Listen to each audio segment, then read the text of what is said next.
Dans un premier temps, c'est ce que je vous disais tout à l'heure en introduction, il est nécessaire finalement, à partir du moment où on veut travailler en classe hybride, donc mixer du présentiel et du distanciel, de pouvoir préparer les meetings en avance. C'est-à-dire, en gros, de pouvoir reproduire finalement, pourquoi pas, sur votre calendrier, qui est un des outils Google, pourquoi pas reproduire finalement votre emploi du temps, c'est-à-dire avec les heures de cours que vous avez avec vos élèves. L'idée, c'est que ceux-ci, les élèves qui sont à distance, puissent bien évidemment suivre vos sessions et donc, pour le coup, avoir des meetings, des visioconférences qui soient programmées. Alors, à partir du moment où on est dans le calendrier, qui est ici, on l'a à l'écran, en fait, c'est relativement aisé, c'est relativement simple. Il n'y a pas 50 boutons à utiliser. Il y a un seul bouton qui est le bouton créer ici, qui est en haut à gauche et donc qui va vous permettre assez facilement de créer des événements. Après, vous pouvez créer des événements à la volée directement dans l'agenda. Si vous cliquez par exemple sur une zone horaire dans votre agenda, c'est-à-dire cet après-midi à partir de 15h, on voit qu'on a tout à fait la possibilité assez facilement de créer un premier rendez-vous. Alors, ici, par exemple, je vais mettre en œuvre un premier cours qui est le cours de SVT. Alors typiquement, pour les plus anciens, on appelait ça de la biologie éventuellement. Voilà. Donc j'ai mon cours de biologie qui va démarrer donc le mercredi 9 septembre à 15h, qui va se finir à 16h éventuellement. Ça, vous pourrez bien évidemment modifier la plage horaire. Alors, vous allez pouvoir inviter directement des personnes si vous le souhaitez, c'est-à-dire que ici, dans la zone de ajout des invités, vous allez pouvoir chercher des personnes dans votre annuaire. Et donc, pour le coup, vous pouvez inviter soit des groupes, soit des personnes de manière individuelle. Donc ça, c'est assez pratique parce que si en amont, vous avez travaillé avec la personne qui administre votre système, vous aurez pu faire créer à l'avance vos groupes d'élèves. Et donc, vos groupes d'élèves, très simplement, vous pourrez les nommer directement dans la zone de saisie. Et ce sera relativement plus facile pour intégrer les différents participants. Voilà. Donc, par exemple, ici, moi, je peux tout à fait intégrer une classe entière qui est mon groupe K12, par exemple. Ça, c'est assez facile. Je peux inviter, pourquoi pas, des collègues, etc., etc. Donc, ça, c'est assez facile. Bien, donc ça, c'est la première partie. Donc, je peux inviter. Ou alors, si je ne souhaite pas inviter tout de suite, je peux néanmoins prévoir de partager le lien qui va correspondre au meeting. Et le lien, donc ici, est disponible déjà en dessous du bouton participer via Google Meet. Donc ça, c'est une première possibilité. Et on voit que ici, sur l'abonnement que j'utilise ici, moi, je peux aller jusqu'à 250 participants. Dans la version basique de Meet, on a 100 participants au maximum. Alors que là, je suis à 250, donc je suis sur la jauge haute. Sachant qu'un meeting, une visioconférence ici qu'on organise, on peut également la travailler et la proposer directement en événement en direct, c'est-à-dire qu'on a une deuxième possibilité dans ce compartiment qui est ici, qui concerne la diffusion. On peut faire un meeting classique, typiquement ce qu'on est en train de faire ici, qui peut être complètement interactif. Et puis, on peut bien évidemment partir sur du streaming, partir sur de l'événement en direct, donc du broadcast. Et donc, je peux tout à fait rajouter, comme je le souhaite assez facilement, l'événement en direct en parallèle. C'est-à-dire que finalement, je peux tout à fait faire un cours classique avec mes 10, 20, 30 élèves et en même temps, je peux le diffuser en direct à d'autres participants. Donc finalement, il y a un double lien qui est généré autour du cours ici que je souhaite mettre en place sur mon cours de biologie. Voilà. Donc, en fait, donc assez simplement, on va donc en résumé donner le nom du cours qui est ici, cours de SVT. On va proposer un horaire, bien évidemment. Ensuite, on va inviter, que ce soit des groupes ou des participants individuels.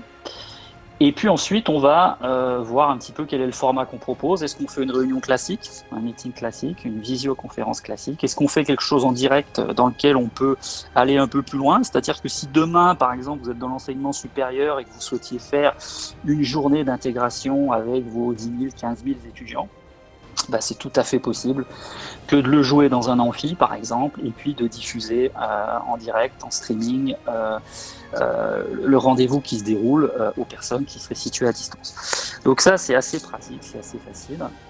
Et puis, évidemment, on peut ajouter un lieu. Donc forcément, ici, vous pourriez éventuellement préciser pour ceux qui sont en présentiel que c'est la salle A123. et puis que pour les autres, on est en parallèle sur Google Meet, qui est donc utilisé ici.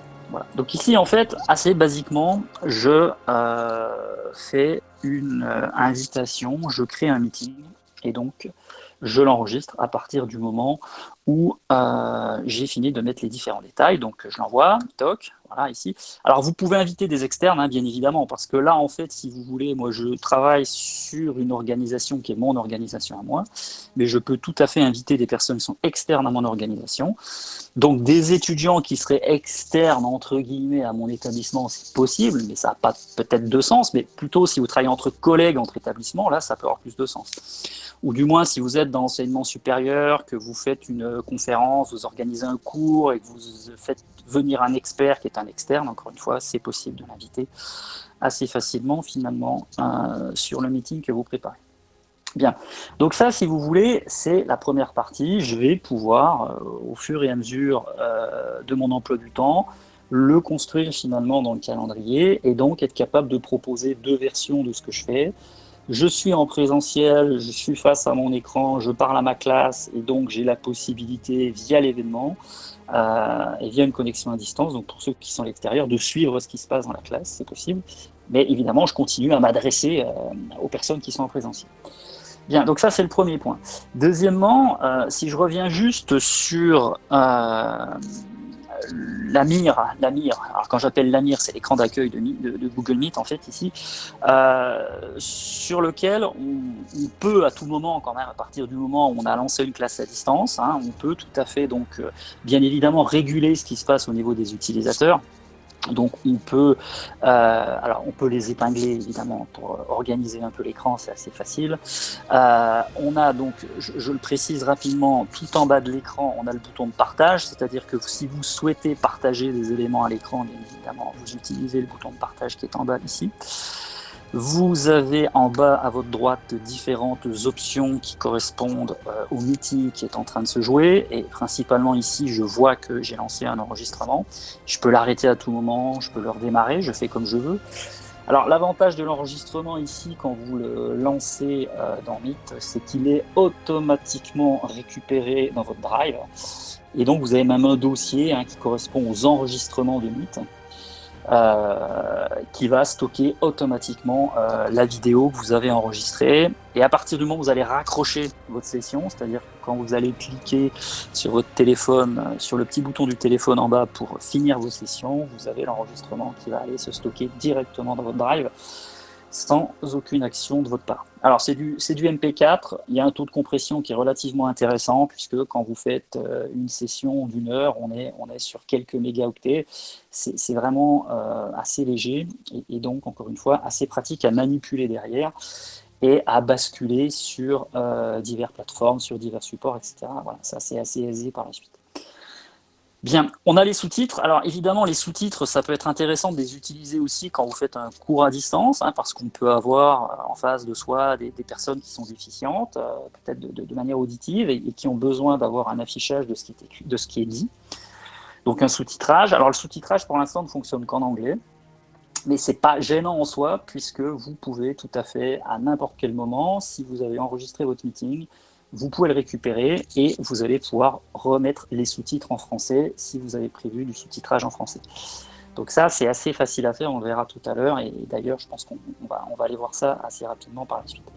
Bien, donc là, on a un peu le panneau d'accueil qui permet donc de voir un peu les personnes présentes. Je fais rapidement la description. On a donc une zone de chat qui va vous permettre, bien évidemment, de voir quels sont les messages qui sont envoyés par les différents participants.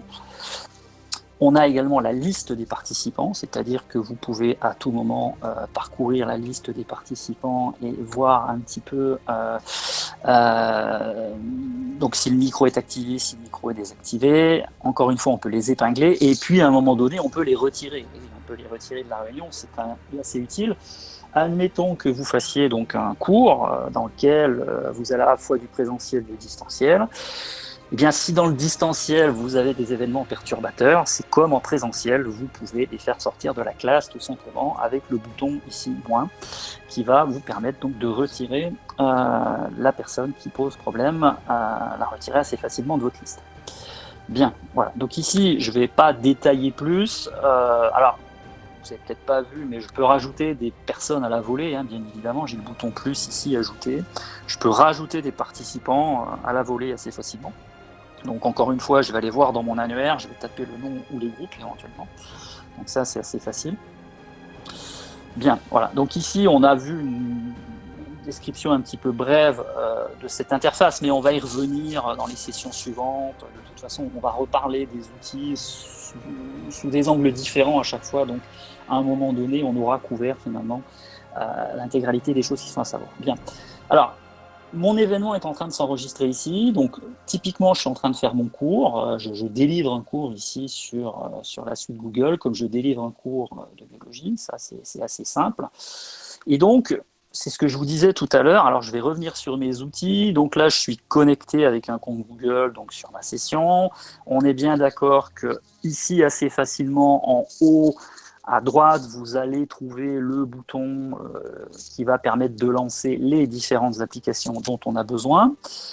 D'accord. Donc, je résume rapidement. Nous, on va plutôt utiliser ici Google Classroom, on va utiliser Google Drive.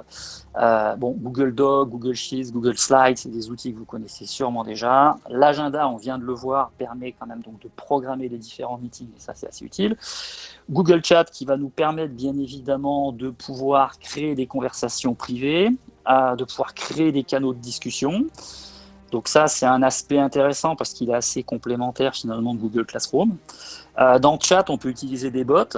Et l'intérêt d'utiliser des bots, c'est qu'à un moment donné, vous allez pouvoir utiliser par exemple des petits outils pour faire du QCM, pour faire du questionnement, pour faire des petits sondages du survey. Donc ça, c'est assez pratique parce que dans Chat, il y a des petits bots qu'on peut utiliser. Donc c'est assez sympa. Meet est donc l'outil ici de référence pour faire vos visioconférences, pour faire vos cours. Google Sheet qu'on détaillera bien évidemment dans d'autres sessions par la suite, qui est quand même un outil qui va permettre de créer du contenu et de mettre du contenu en ligne. Donc ça, c'est assez pratique.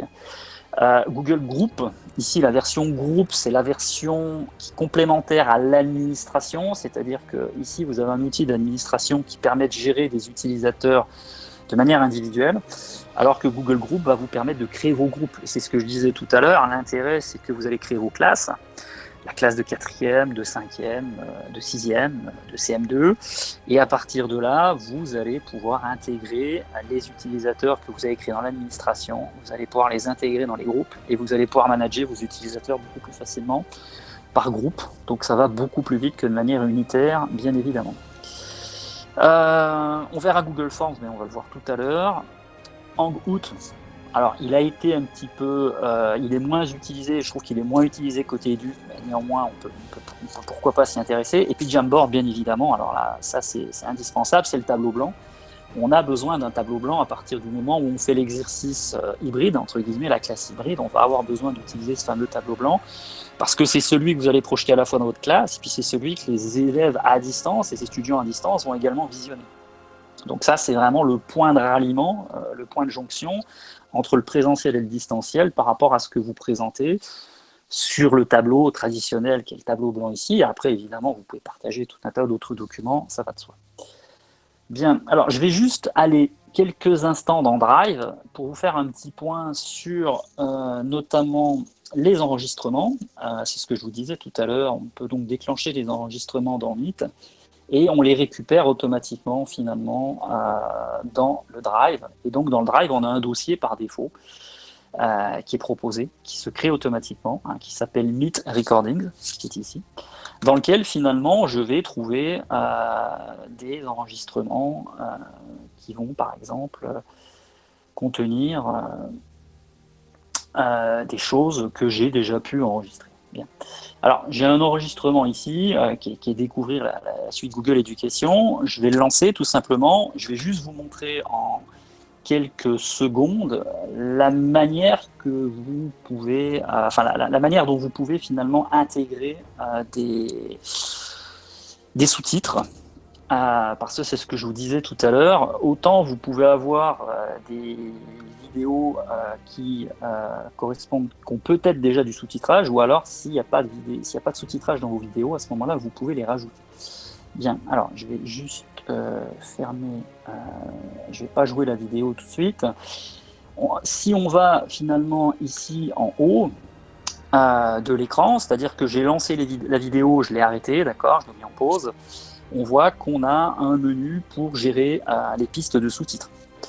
Et donc ça, c'est assez facile à manipuler, puisque si vous cliquez sur ce bouton, vous allez pouvoir avoir la gestion des pistes. Et en l'occurrence, vous allez pouvoir facilement ajouter des pistes.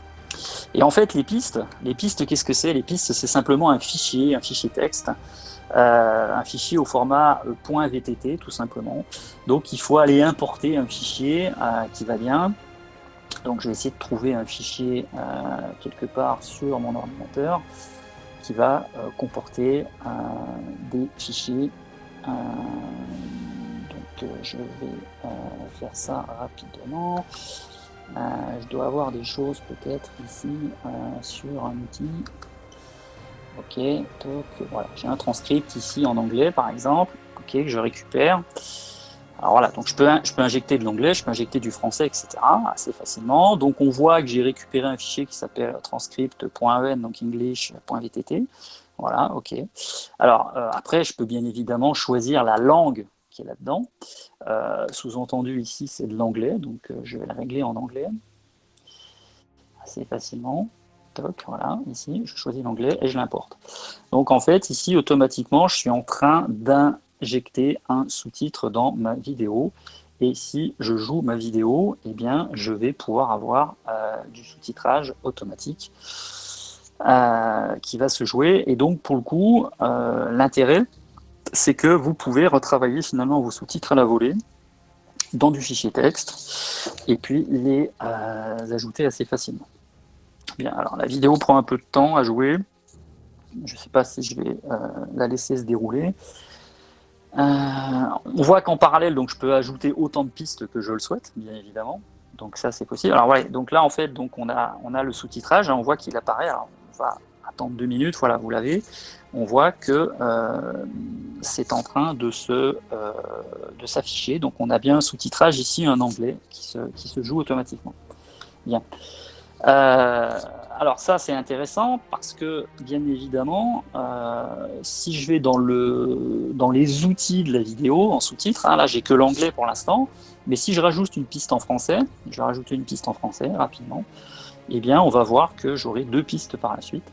Et donc, finalement, vous pouvez doubler vos sous-titres en français, en anglais, assez facilement. Et donc, vos étudiants qui vont, ou vos élèves qui vont lire votre vidéo, eh bien, auront le choix de la piste à sélectionner.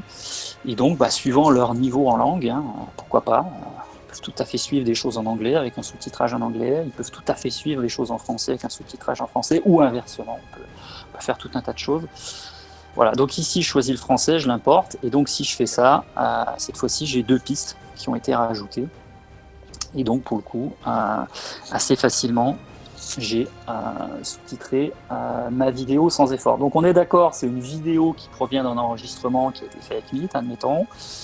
Je vais injecter du sous-titre. Voilà, en quelques secondes, c'est assez simple à gérer. Bien.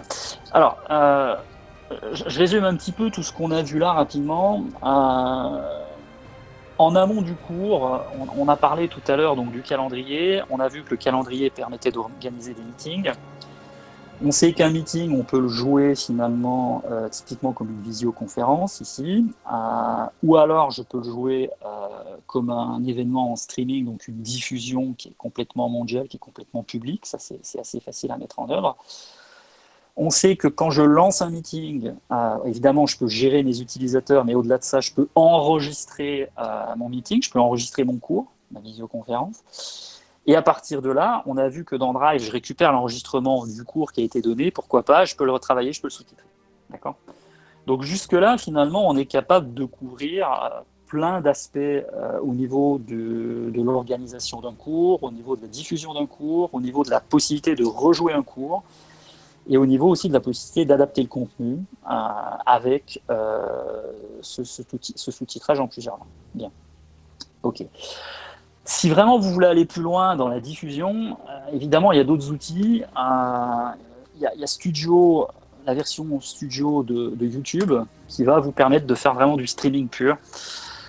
Et encore une fois, pourquoi pas, hein, ça peut tout à fait être possible que de travailler avec YouTube directement et avec la version Studio ici, dans laquelle vous allez pouvoir faire du streaming à volonté. Alors évidemment, là, c'est un petit peu un cran au-dessus de ce qu'on peut faire traditionnellement dans une visioconférence, mais pourquoi pas, on peut tout à fait envisager d'utiliser Studio et donc le streaming. Bien, alors, je ne sais pas si je vais avoir le temps, parce que c'est un petit peu lent en démarrage, ici, voilà. Rapidement, hein, pour l'interface, ici, en fait, donc, on peut organiser donc, des événements streaming assez facilement. En fait, donc, on n'a pas 50 boutons, on a un bouton en haut ici, donc créer, hein, qui va vous permettre soit de démarrer directement sur de la diffusion en direct, ou d'importer des vidéos, de récupérer des vidéos, et donc de les mettre à disposition et de les diffuser. Donc ça, c'est une première possibilité. On peut aussi gérer les sous-titres, hein. Ici, on voit qu'on a un menu à gauche, hein. On peut gérer le sous-titrage, on peut faire de l'analytics. Donc là, ça commence à être intéressant, puisque dans l'analytics, on va pouvoir avoir des vues et des statistiques sur ce qui se passe réellement sur le visionnage des vidéos. Donc là, on rentre plutôt dans une dimension, pourquoi pas, réseau social, animation, etc. Mais bon, ça peut être une possibilité, pourquoi pas, de diffuser et de partager également vos différents contenus sur cet outil. Bien, alors je continue un petit peu dans l'idée de ma classe hybride. Je vais passer sur un autre outil qui s'appelle Chat. Et Chat, en fait, c'est l'outil par excellence qui va vous permettre de... Alors, je vais arrêter de... Voilà, je vais l'ouvrir ici. C'est vraiment l'outil qui va vous permettre de créer des conversations. Cette fois-ci, alors là, on était plutôt sur la dimension visuelle, vidéo. Et là, cette fois-ci, on va plutôt être sur la dimension écrite, échange d'informations, échange de conversations de manière écrite. Et donc, en fait, Chat, ici, nous propose plusieurs niveaux de partage d'informations. Le premier niveau, ça va être de démarrer une conversation de groupe. Typiquement, en fait, je peux créer des conversations privées entre 2, 3, 4, 5, 10 personnes. Donc, on peut tout à fait imaginer des groupes d'élèves qu'on crée à l'intérieur ici et qui, pourquoi pas, pourraient travailler sur des TP, des TD, des activités. Et donc, que ces personnes soient en présentiel, que ces personnes soient en distanciel, eh bien, à la limite, peu importe, elles ont cet espace de discussion en permanence à travers l'outil chat. Je peux créer des salons, c'est-à-dire finalement ce qu'on peut appeler des classes virtuelles dans lesquelles on peut avoir des fils de discussion. Donc ça peut être sympa aussi, puisque si on le voit ici sur mon interface, j'ai ici créé 2 conversations avec mes élèves. Ici, j'ai une conversation avec mes élèves et puis également avec un collègue. Et puis en dessous, j'ai des salons, c'est-à-dire que j'ai des espaces qui sont en lien avec mes différentes classes. Alors, si je veux créer finalement une discussion, on voit que c'est assez facile. Encore une fois, je vais regarder un petit peu, je vais aller taper dans mon annuaire. Et on voit ici que si je tape K12, K12, j'ai pas de groupe. C'est-à-dire, je sais que j'ai un groupe qui contient un K12 et je ne l'ai pas. Donc, en fait, ici, on ne peut pas travailler avec des groupes. On ne peut travailler qu'avec des personnes individuelles. Et donc, je peux aller choisir des personnes comme je le souhaite ici. Dans mon agenda, enfin dans mon annuaire ici, c'est assez facile. Voilà, donc j'ai créé une discussion ici avec 3 personnes. Et donc, pour le coup, je peux la créer ici, tac. Et à partir de là, je vais me retrouver dans le fil de discussion que je viens de créer. Et ici, eh bien, ça va être assez facile. Je vais pouvoir commencer à discuter. Alors, évidemment, c'est très simple. On voit quoi? On voit qu'on a la possibilité de partager des fichiers. On voit qu'on a la possibilité d'aller chercher des éléments dans Drive.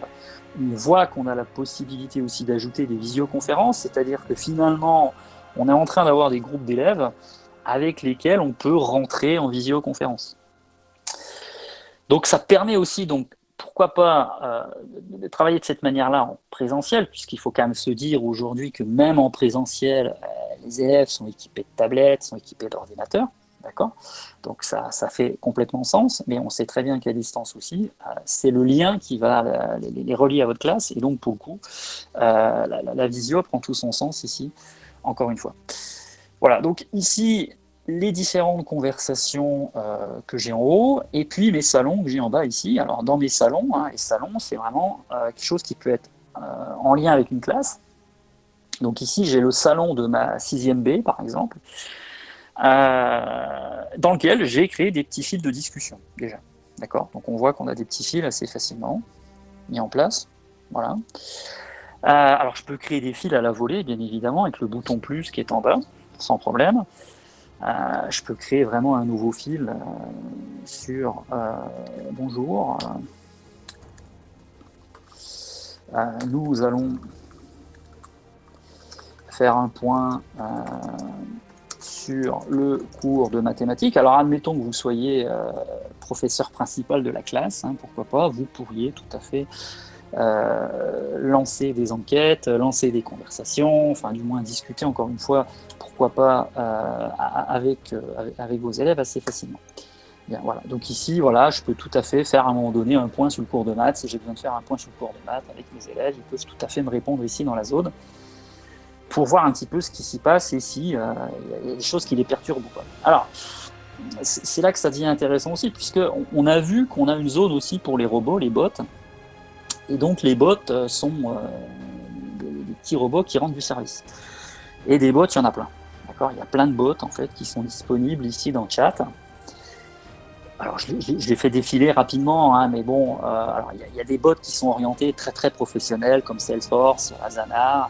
Il y en a d'autres qui sont plus ludiques, hein, comme Jiffy ici par exemple. Il y en a d'autres qui rendent service au niveau de Meet, au niveau de Google Drive, etc. Alors il y a plein de bots.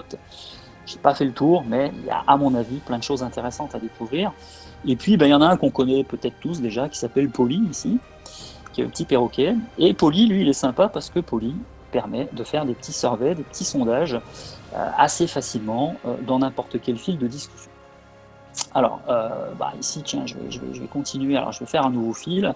Paf, sur la 4e, là. Donc, cours de maths. C'est le fil du cours de mathématiques de tout à l'heure. Toc, ok. Eh bien, je suis prof de maths et puis je veux poser une question à mes élèves. Voilà. Donc, je vais invoquer Polly, ici, tout simplement. Et puis, je vais poser la question. Avez-vous compris le cours sur les équations du premier degré? Bon, alors là, typiquement, on est plutôt sur des éléments de 6e, 5e, pourquoi pas. Voilà. Alors, je vais poser la question de manière très binaire. Est-ce que c'est oui, est-ce que c'est non? D'accord. Voilà. Donc là, je fais un petit sondage. Alors, je vais peut-être mettre Polly ici en majuscule, parce qu'au moins, il va se retrouver. Voilà. Donc, j'ai invoqué Polly. Je crois qu'il a compris que c'était lui à qui on s'adressait. Paf. Je clique sur Entrée. Et donc, Polly, tout de suite, vu qu'il a vu qu'on tentait de lui communiquer des informations, puisque le arrobase quelque chose, hein, quand on tape arrobase quelque chose, c'est sous-entendu on s'adresse à quelqu'un. En l'occurrence, ici, je m'adresse à Polly. Et donc, Polly a compris que je voulais formater une question. Et donc, voilà, la question, est-ce que vous avez compris le cours sur les équations du premier degré? Donc, les élèves, tout de suite, vont pouvoir venir interagir directement sur les questions qui se posaient, répondre par oui ou par non. Et donc, en live, en direct, on va avoir finalement une tendance rapide qui va se dégager. Et donc ça, c'est super sympa parce que vous êtes en train de faire un cours, même un cours en présentiel. Si vous voulez faire un petit sondage en 2 minutes 30 ou même en 30 secondes pour dire je pose une question toute bête sur soit une règle d'orthographe, soit le résultat d'un calcul, soit une connaissance en lien avec l'histoire ou ce que vous voulez, je peux faire le sondage et tout de suite voir le niveau, ou du moins la compréhension, le niveau de compréhension des élèves. Et ça, c'est assez simple à mettre en œuvre, ça coûte pas cher et ça peut rendre du service puisque tout de suite on sait, on voit ce qui se passe et on peut finalement recadrer ou réagir assez vite par rapport à la tendance qui se dégage en se disant oui, bon, là, j'ai pas été bon, ou du moins, ah oui, il y en a un certain nombre qui n'ont pas compris ça, etc., etc. Donc ça, c'est assez utile, c'est assez simple, pas plus simple, je pense, pour faire des petits sondages. Ouais, là, on n'est même pas dans du Google Forms, On est sur un tout petit outil basique. Et donc, je pense que des petits outils basiques comme ça, il y en a un certain nombre à découvrir à travers Chat. Bien, alors je ne vais pas passer non plus trop de temps sur Chat. On va dire que Chat, pour le résumer assez rapidement, vous permet de créer des groupes de discussion avec vos élèves, avec vos étudiants, voire même vous entre collègues, bien évidemment. Vous avez tout à fait le droit de participer à des discussions. Et puis, la deuxième chose, donc de créer des espaces plutôt virtuels avec des fils de discussion plutôt en lien avec une classe, pourquoi pas, dans laquelle, cette fois-ci, vous allez pouvoir intégrer des petits robots. Et donc, ça, c'est assez pratique, qui vont vous rendre du service et qui vont permettre d'automatiser un certain nombre de choses. Parce ce qu'il faut se dire aussi aujourd'hui, je pense que ça, c'est important, c'est que dans la mission de l'enseignant, et je pense que la mission actuelle de l'enseignant, ça devrait déjà être ça, c'est d'être capable d'automatiser un certain nombre de tâches de manière à pouvoir se concentrer essentiellement sur la transmission, sur l'encadrement, sur l'aide, sur l'assistance, et pas se perdre dans des tâches qui lui prennent du temps et qui ne sont pas toujours faciles à mettre en œuvre. Je pense que ça, il faut essayer de le déléguer à des outils. Alors certes, on a beaucoup d'outils, on en a un ici, mais je pense qu'il faut arriver à en découvrir d'autres et à créer des choses qui vont vous simplifier la vie. Bien, alors je vais continuer un petit peu sur Google Classroom rapidement. Alors Google Classroom, qui est l'outil qui est assez facile à reconnaître, il y a le petit tableau vert ici en haut dans mon lanceur. Voilà, donc je vais ouvrir Google Classroom. Alors Google Classroom, je pense qu'un certain nombre de personnes parmi vous le connaissent déjà. C'est l'outil qui va finalement fédérer toute votre classe. Puisque là, on a vu que Chat, c'était un bout de la classe. C'est éventuellement des groupes de TP, des groupes de TD, des groupes d'enseignants, des fils de discussion dans la classe, mais peut-être pas forcément toujours en lien avec le cours en lui-même. Et là, cette fois-ci, on arrive dans le Classroom où c'est vraiment le travail de classe par excellence. Même si, à un moment donné, dans une classe, on peut toujours continuer à diffuser des informations qui ne sont pas forcément directement en lien avec la pédagogie, mais qui peuvent, pourquoi pas, être en lien avec certaines thématiques. Et en l'occurrence, ici, vous voyez, j'ai créé des thématiques. C'est-à-dire que quand je vais diffuser des informations dans Classroom, je peux tout à fait faire des rubriques, c'est-à-dire que, pourquoi pas, sur les devoirs qui sont à faire, les liens éventuellement avec les familles, les messages qu'on peut diffuser auprès des familles, et pourquoi pas ne pas classer certaines choses qui apparaîtront ici tout simplement. Donc ici on a un bouton créé dans les travaux et devoirs qui permet donc de créer des thèmes, des topics tout simplement. Et donc ici je peux créer un thème sur l'association des parents d'élèves, admettons, je dis n'importe quoi, mais on peut tout à fait imaginer des choses. Voilà, toc. Voilà, donc ici, je vais avoir un topic supplémentaire, un thème supplémentaire, dans lequel vont venir se stocker des informations par rapport à l'association des parents d'élèves. Alors, évidemment, je peux créer d'autres choses, des devoirs, des questionnaires, etc. Mais je vais y revenir tout à l'heure. Alors, je vais juste aller dans les flux déjà. Alors, dans les flux, c'est quoi? C'est encore une fois un fil de discussion qui est en lien avec la classe. Sachez que quand vous créez une classe donc avec Google Classroom, dès le démarrage en fait, vous avez le petit bouton plus. Dans tous les outils Google en fait, on a toujours le petit bouton plus qui permet d'initier quelque chose, de créer quelque chose. Donc en l'occurrence ici, je crée un cours, je crée une classe. Donc je clique sur mon bouton plus, plutôt. Et donc je vais pouvoir finalement créer une première classe. Et quand la classe est créée, eh bien, j'ai à ma disposition deux éléments.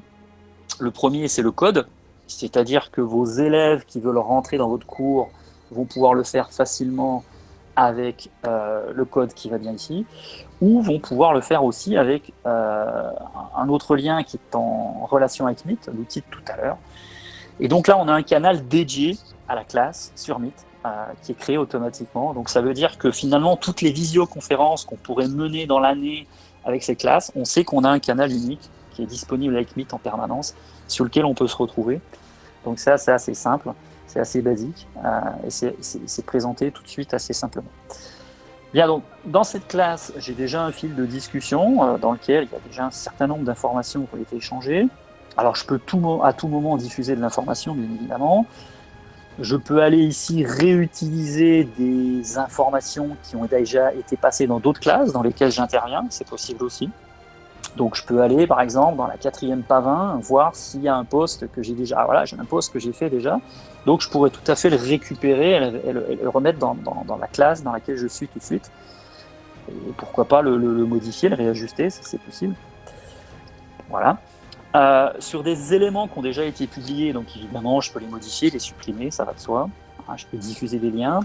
Et puis on voit qu'à partir du moment où on a un commentaire, un premier commentaire qui est fait, eh bien on a une zone de réponse dessous. Donc finalement on crée des fils de discussion également. Bien.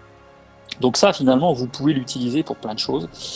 Il y a plein de possibilités avec ça. Et puis on voit quoi? On voit qu'on a des éléments qui sont ici. Donc là, c'est assez chronologique, ce qu'on a sous les yeux. On a des éléments qui apparaissent comme les devoirs qui ont été distribués, etc. Donc là, finalement, c'est l'historique de ce qui se passe dans la classe depuis la rentrée jusqu'à aujourd'hui, d'accord, avec les différents devoirs les différentes informations qui ont pu être diffusées. Bien, alors je vais juste aller ici dans Travaux et devoirs rapidement. Encore une fois, donc on peut aller récupérer de l'information dans Drive, dans l'agenda. On peut aller travailler sur Meet également. Je peux créer des devoirs. Donc, typiquement, des devoirs, c'est quoi? Eh bien, il y a un devoir de français à mettre en place pour la semaine prochaine. Je vais cliquer sur devoir. J'ai un questionnaire. Je vais cliquer sur questionnaire. J'ai une question basique. Je peux créer une question assez facilement ici dans Google Classroom. Je veux mettre en avant de la documentation, c'est assez facile. Je veux réutiliser des posts, c'est facile aussi. Je veux créer des thèmes, ici, des classifications, c'est possible aussi. Ok. Je vais juste dans les participants, à côté, en haut à droite. Les participants, c'est pour gérer votre effectif. Donc tout simplement, en fait, vous pouvez ici, sur la zone enseignant, ajouter des collègues. Donc là, c'est assez simple, vous cliquez sur plus et vous allez aller chercher dans votre annuaire si vous avez des collègues à intégrer. Donc, admettons que je cherche un collègue qui s'appelle Sébastien, voilà, assez facilement je le trouve. Si je veux aller chercher des groupes, encore une fois, je peux. On voit que ici, j'ai des groupes de teachers qui apparaissent, donc je peux intégrer directement des groupes à la volée, donc ça va plus vite. Donc encore une fois, l'aspect administration, tout le travail en amont de groupes, d'individus, etc., ça c'est un travail à mettre en place pour vous faciliter la gestion derrière. Et puis ensuite, ici, les élèves, de la même manière. Je peux tout à fait aller chercher des élèves. Alors, je sais que j'ai une élève que j'adore, qui s'appelle Ada Lovelace. Et donc, je peux intégrer Ada directement dans ma classe ici. Bien. OK. Et puis, dernière chose qu'on peut faire avec Google Classroom, c'est bien évidemment la gestion du carnet de notes. Et typiquement, vous retrouvez un carnet de notes tel que vous l'avez connu, ou peut-être que vous l'avez encore sous une autre manière. Peut-être que vous avez un format tableur. Pour ceux qui ont connu le carnet de notes papier sur lequel on notait, etc., à la main les choses, aujourd'hui, on a la version numérique qui ressemble exactement à ce que vous avez connu. Vous avez vos devoirs. Donc ici, j'ai 3 devoirs. Pour mes devoirs, ici, j'ai 2 élèves, mais évidemment, je peux en avoir 25, 30 ou 40, c'est pas un problème. J'ai le calcul de la moyenne. Je peux noter sur 10, sur 20 assez facilement mes devoirs, etc. Sans difficulté. Je peux modifier, je peux supprimer. C'est assez simple. Bien. OK. Je vais juste quelques instants sur la création d'un devoir pour que vous puissiez voir les choses. En lien avec la création d'un devoir, on trouve plusieurs éléments. On trouve bien évidemment le devoir en lui-même, c'est-à-dire que nous sommes sur un devoir de français, admettons. D'accord. Merci de pouvoir... alors, je ne vais pas m'appliquer sur l'intitulé et sur les consignes, mais je vais mettre merci de pouvoir rédiger une dissertation, non, mais oui, enfin peu importe, sur votre dernier week-end, admettons, pourquoi pas, avant les vacances, avant la rentrée.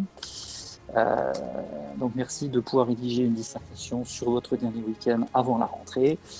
En gros, voilà, on est peut-être en classe de 6e, on est à la rentrée de la 6e et on veut faire écrire un peu les élèves sur ce qu'ils ont fait sur le dernier week-end avant la rentrée. Ok, parfait. Je peux tout à fait ajouter des documents en lien avec ce devoir. Donc, je peux aller les chercher sur ma machine, je peux aller les chercher en lien dans mon Drive, sur YouTube, etc. Donc, il y a tout un tas de types de documents que je peux utiliser. Moi, je vais prendre juste un fichier.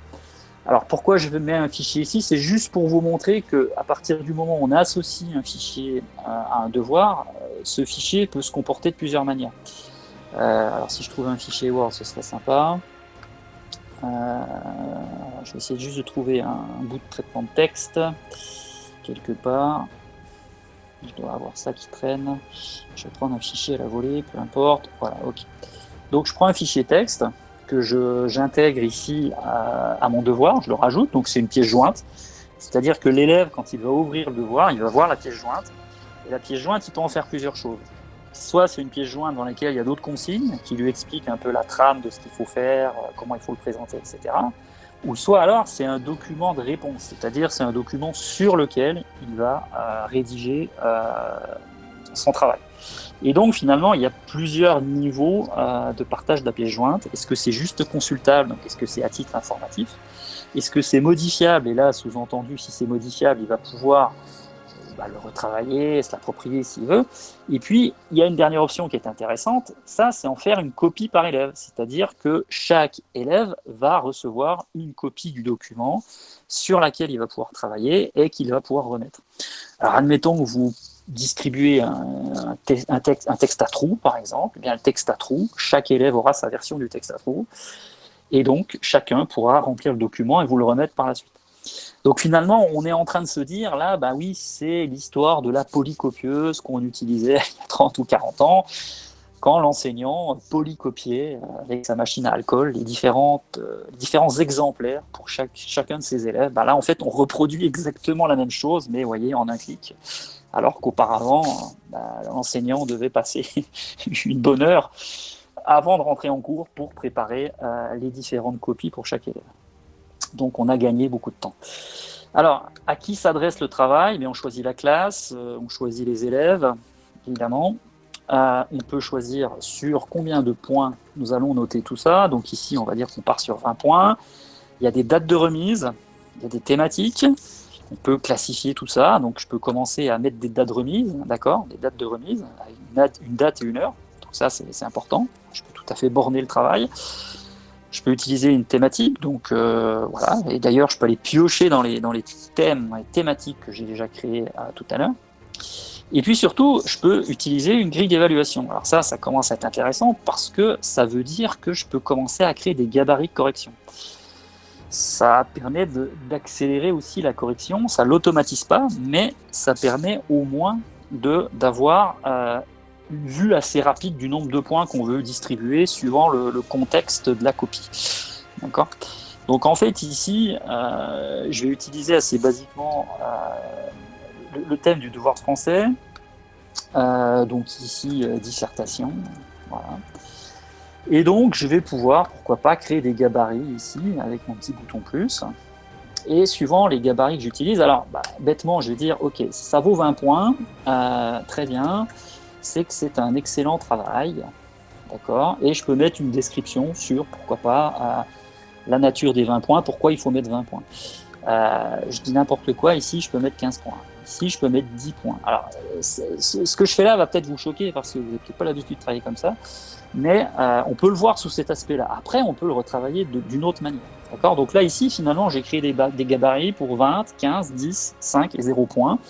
Alors vous allez me dire, oui, mais c'est finalement assez binaire cette affaire, parce que s'il doit avoir 7, c'est pas dans le cas. Mais je peux rajouter, et finalement, je peux critérier toutes les notes que je veux. Là, si vous voulez, c'est juste pour me donner un aperçu du niveau de la note que je peux distribuer, et puis automatiquement, par la suite, envoyer l'appréciation, etc., etc. Donc ici, c'est un bon travail. Voilà, ici c'est bien, ok. Ici c'est à refaire. Voilà, et puis là, c'est pas bon du tout, quoi. Bon, ok, donc ça c'est à titre, je donne ça à titre d'exemple, je vais assez vite, hein, on est d'accord, mais les fois prochaines, de toute façon, sur les sessions suivantes, on reviendra encore une fois sur Classroom, on verra d'autres choses et on pourra reparler également de ces principes-là. Voilà, alors j'ai fait une première série de critères qui sont bien sûr 20 points, j'enregistre et donc à partir de là, j'ai ma grille. C'est-à-dire ma grille, elle est disponible pour la correction et donc à la correction du document, je vais pouvoir réutiliser cette grille et puis cliquer finalement sur le niveau qui correspond à ce que je suis en train de lire par rapport à mon analyse. Et donc, je peux délivrer une note, une appréciation déjà automatiquement, que bien évidemment, je peux affiner à la main. Hein. C'est pas parce que je clique sur 15 qu'il aura 15. À la limite, je peux lui mettre 14. Mais au moins, je sais que c'est autour de 15, quoi. D'accord, ou un petit peu en dessous. Mais voilà, je suis déjà sur des gabarits de correction. Et donc, je peux publier le devoir, bien évidemment, ici assez facilement.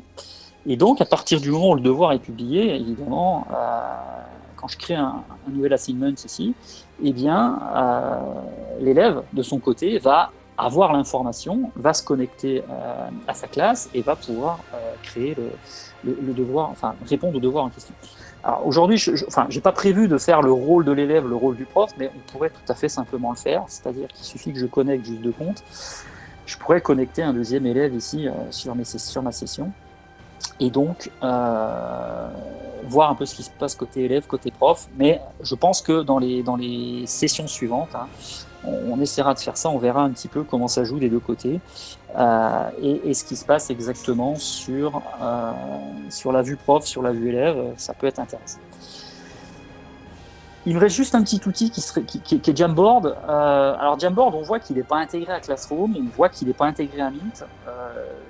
Je sais que dans la roadmap autour de Meet, il est prévu de l'intégrer, hein, c'est-à-dire qu'on va pouvoir avoir demain dans Meet Jamboard, le tableau blanc qui va pouvoir arriver directement.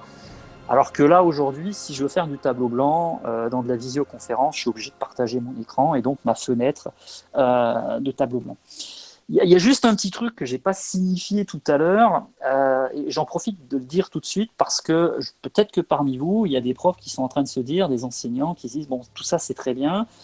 Il y a juste un truc que je n'ai pas précisé, c'est que dans Meet, qui est donc notre outil sur lequel finalement on peut animer un cours à distance, un cours hybride, c'est tout à fait possible, on peut être aussi amené à diffuser du contenu, et notamment du contenu audio-vidéo, hein, avec du son. Et quand vous jouez des vidéos dans Meet, eh bien, le souci, c'est que le son ne sort pas automatiquement. Alors, il y a tout un tas de paramètres souvent à faire au niveau de votre machine, si c'est une machine Windows ou si c'est une machine macOS. C'est pas très pratique, d'accord ? C'est pas très pratique finalement de jouer des vidéos dans Meet comme ça pour faire sortir le son, parce que vous comprenez bien que quand vous la jouez en classe, ok, les personnes qui sont dans la classe en présentiel peuvent entendre le son, mais les personnes qui sont à distance ne vont pas entendre le son.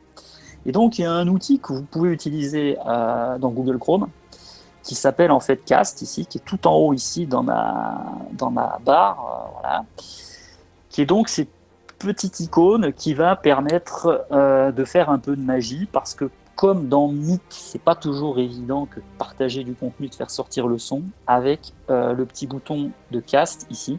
En fait, ce bouton, vous l'avez dans votre menu Chrome, ça s'appelle Caster en fait, ici. Cette option pour caster, ça vous permet donc d'attraper une vidéo et de la connecter au meeting sur lequel vous souhaitez la retransmettre. Donc c'est assez simple. Et d'ailleurs, ce que je vous conseille de faire quand vous activez le cast ici, c'est de bien prendre soin. Alors, si on fait un clic droit, on va voir quoi ? On va voir de dire toujours afficher l'icône. Deuxièmement, activer les services cloud. Pourquoi activer les services cloud ? Parce que de manière à ce que cette fonctionnalité puisse reconnaître automatiquement tous les meetings qui sont actifs. Et en l'occurrence, le meeting qui est actif, nous, tout de suite, il est déjà visible dans Cast. D'accord ? On voit que comment construire une classe hybride, il est déjà disponible ici. C'est-à-dire que l'outil a été capable de détecter que ce meeting est programmé et qu'il se joue. D'accord ? Donc ça veut dire quoi ? Ça veut dire que si moi, tout de suite, je veux diffuser une vidéo à la fois en présentiel et distanciel, il suffit que je clique sur source, il suffit que j'aille caster le fichier, en gros, que j'aille chercher quel est le fichier vidéo que je souhaite jouer. Donc en fait, ici, c'est assez simple. Je vais prendre une vidéo MP4, d'accord ? Paf. Donc ici, j'ai récupéré ma vidéo MP4. Et donc, à partir de là, cette vidéo, je vais pouvoir la jouer assez facilement.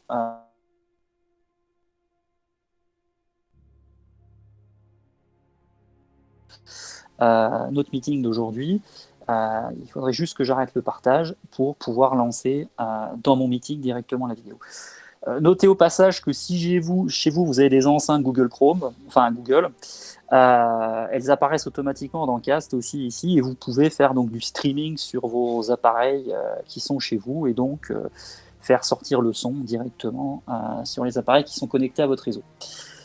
Bien, voilà, donc ça c'est important, hein, retenez bien, si vous voulez jouer une vidéo et faire sortir le son pour les personnes qui sont à distance, vous utilisez la fonctionnalité dans Chrome qui s'appelle Caster et qui permet d'aller récupérer une vidéo sur votre machine et de la jouer directement dans votre meeting. Tout ça avec Google Chrome et en activant bien les services cloud pour détecter automatiquement les meetings qui sont actifs. Bien, je finis juste sur Jamboard, mais je crois que j'ai 4 minutes. Alors Jamboard, en fait, c'est le tableau blanc super simple à utiliser. Jamboard, vous pouvez l'utiliser de deux manières. Soit vous l'utilisez de manière classique, ce qu'on va faire ici, directement sur votre PC, c'est-à-dire que vous allez utiliser l'outil en ligne. Ou alors, vous savez également qu'il y a une version de Jamboard en hardware, typiquement un grand écran que vous pouvez installer dans votre salle de cours, pourquoi pas, sur lequel vous pouvez refaire exactement ce qu'on fait ici avec l'outil en ligne. L'intérêt de Jamboard en 30 secondes, c'est que c'est un outil qui est à la fois collaboratif et c'est un outil qui permet aussi d'avoir de l'historique, c'est-à-dire que pour chacune de vos classes et pour chacun de vos cours, vous avez un bouton plus en bas à droite qui va vous permettre de créer un tableau blanc à chaque nouveau cours, d'accord ? Donc sur ce tableau blanc que je suis en train de créer, initialement, il n'y a rien, donc forcément, vous allez pouvoir écrire à volonté dessus. Alors vous pouvez écrire avec votre stylet, vous pouvez écrire avec votre doigt, si vous n'avez pas de stylet. Ici, tout simplement, donc j'ai le stylo, d'accord ? Donc je peux choisir l'épaisseur du stylo, la couleur de l'écriture, et donc ici, je peux commencer à faire mon cours. Voilà, donc bonjour. Ok, je peux commencer à, pourquoi pas, faire de la réflexion. Voilà, donc je peux commencer à dessiner un tableau, je peux commencer, donc typiquement comme si j'étais au tableau, hein, je peux commencer vraiment à faire mon cours assez facilement. Alors évidemment, j'ai la brosse qui va bien pour effacer, j'ai le pointeur, j'ai les petits post-it. Alors les petits post-it, si vous voulez faire du brainstorming avec votre classe, c'est super simple. Vous mettez des petits post-it, d'accord ? Vous pouvez changer la couleur des post-it si vous en avez envie. Voilà. Ok, donc ça, c'est assez classique aujourd'hui, mais c'est facile à manipuler. Voilà, donc j'ai mes post-it ici, je peux les déplacer. Donc je peux commencer à faire du brainstorming assez facilement. Je peux aller récupérer des images, donc à droite, à gauche sur Internet, et les coller sur mon tableau blanc, facilement. Je veux faire un peu de géométrie, j'enseigne les maths, ok, j'ai quelques figures qui sont disponibles. Et je peux commencer à avoir des éléments ici sur les carrés, sur les triangles, etc. Voilà.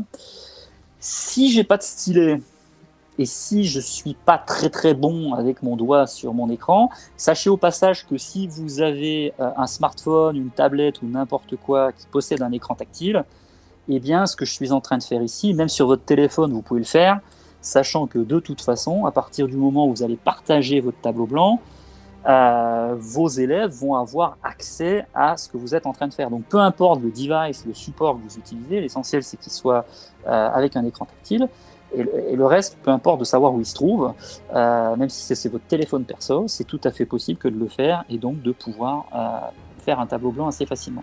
Donc je disais que si vous n'avez pas la possibilité d'écrire avec votre doigt, eh bien on peut tout à fait écrire au clavier, puisque j'ai des zones de texte. Voilà, ok, c'est parfait. Et puis après, j'ai le petit pointeur laser parce que si je veux commencer à expliquer des choses à mes élèves sur la nature d'un carré ou sur la nature du triangle, eh bien, je peux le faire assez facilement avec mon petit pointeur laser.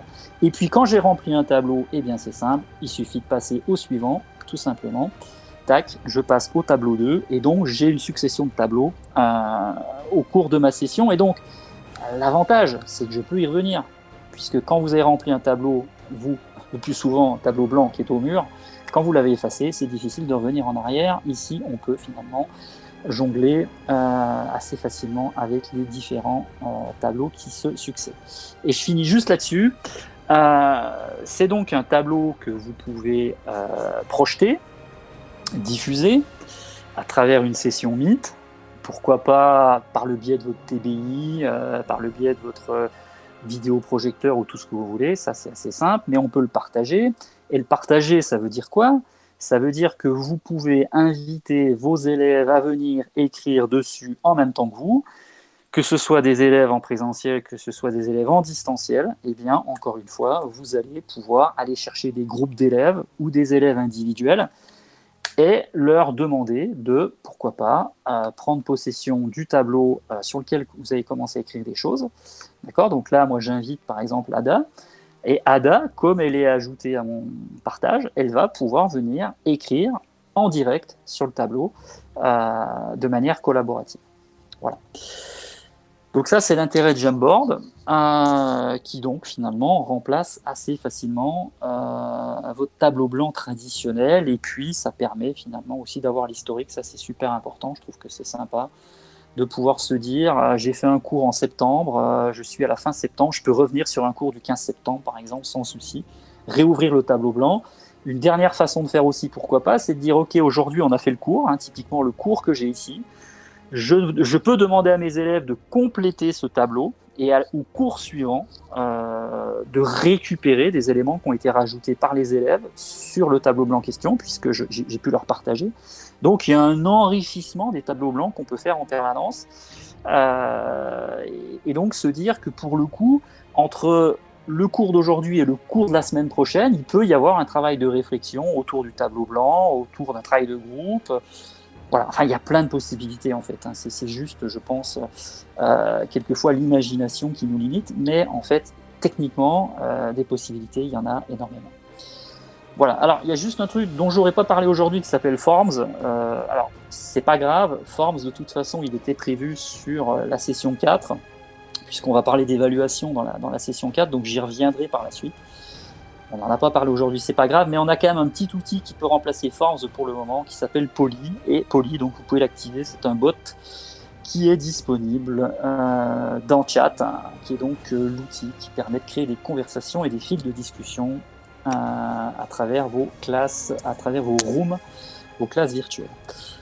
En espérant vous retrouver la semaine prochaine. Bon après-midi à vous, bon courage, à bientôt, au revoir.